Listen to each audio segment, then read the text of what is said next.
Hey, welcome to Speak with Brandon.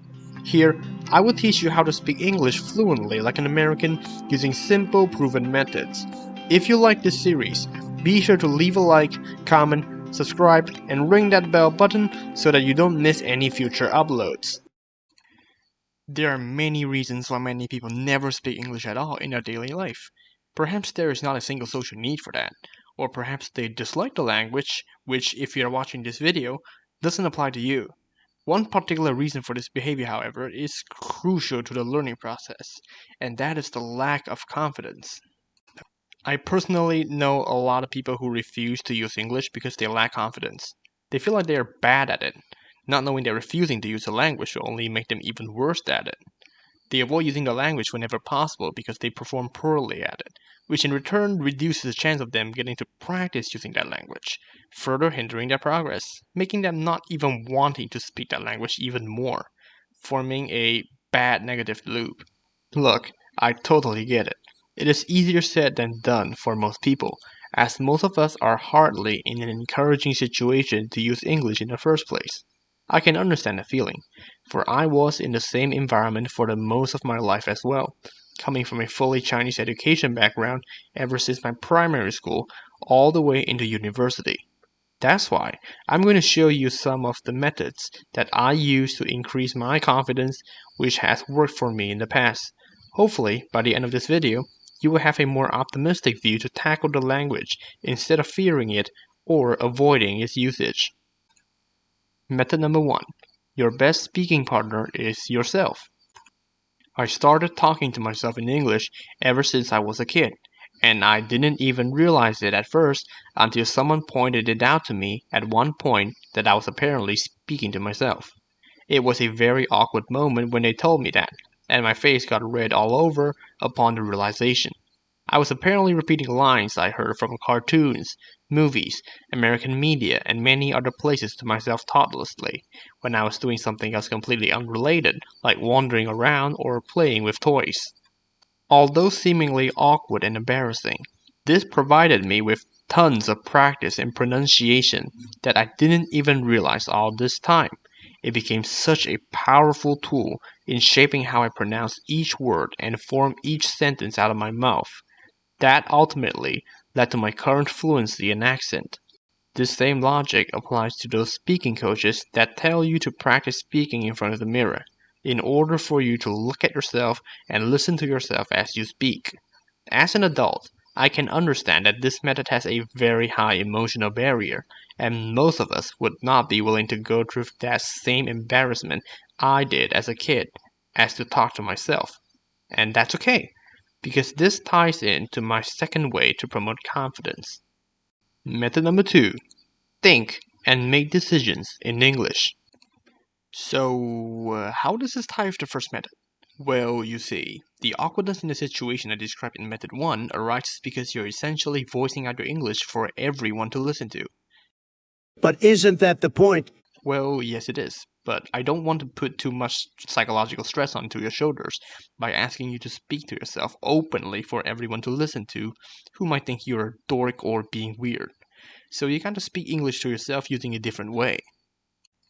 If you notice, whenever we think of something or tries to make decisions in our day-to-day life, whether it is very complex things like solving mathematical equations or very simple things such as what dinner are you going to have tonight, there's always this faint voice inside our head that does the speaking for us, helping us mentally verbalize the things that we are thinking about, helping us make decisions and ultimately verbalize that decision in your head as well. That, my friend, is your inner voice, and it's another ace up everyone's sleeve to learn how to speak English fluently, or any other language in that matter. I'm even currently using this method to learn Japanese. Essentially, you perform this method by making your day-to-day decisions in English, starting with the small ones, deciding what time do you want to go to sleep, wake up, take a shower, or have a meal, deciding what food do you want to eat for any single meal of the day, picking an outfit out of the wardrobe. The list goes on and on. We make hundreds of small, tiny little decisions in every single day of our lives. Just being able to switch half of them to English, just the small ones, is already a huge step forward and would work wonders in skyrocketing your speaking confidence over the long run. Method number 3. Fake it until you make it. If you are a working class person wishing to learn fluent verbal English fast and easy, this is the most important method of this entire course. Or rather, this is the only method you might need. The core idea of this method is to just speak more whenever you have the chance, as if you are already fluent, whether it is in business meetings, conferences, presentations, discussions, or even social gatherings. Keep on telling yourself, or even hypnotize yourself, that your English is already very fluent, and whenever the opportunity arises, it's time for you to shine. Fake that confidence at first, and one day that confidence will naturally come to you and stick to you stronger than glue. What many people don't realize is how profound and powerful this fake confidence is in being influential in your talking.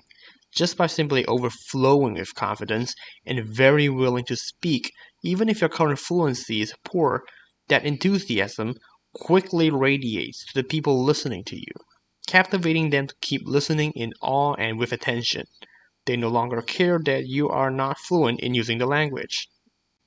I personally used this method dozens of times, even as a middle schooler back then, doing presentations on slides I have never seen before, without memorizing any script, just by pretending to sound professional and confident like a person who knows what they are talking about. And most people would believe you. Keep on attending business meetings, conferences, presentations, discussions, social gatherings, talk shows, podcasts, or even just something as simple as volunteering yourself to answer questions in a seminar. And someday you will grow numb of the potential embarrassment and speaking becomes a second nature. Today we learned the importance of confidence in speaking and 3 ways to improve your speaking confidence, which includes your best speaking partner is yourself, think and make decisions in English, and fake it until you make it. By practicing these 3 methods over a long period of time, you can surely promote your inner confidence to speak and use English more in your life, just like how I did in the past. It took me years to devise these ways subconsciously without any guidance or tutoring. Years of practicing it without noticing it, and only realized its significance quite recently, after receiving massive praise on my spoken English by my peers, tutors, and even strangers. And that is all from me this time. I hope that you enjoyed the video and hopefully learned something useful out of it. If you did, be sure to support me by leaving a like, comment, subscribing to my channel, and ring that bell button so that you don't miss any future uploads. This is Speak with Brandon, checking out.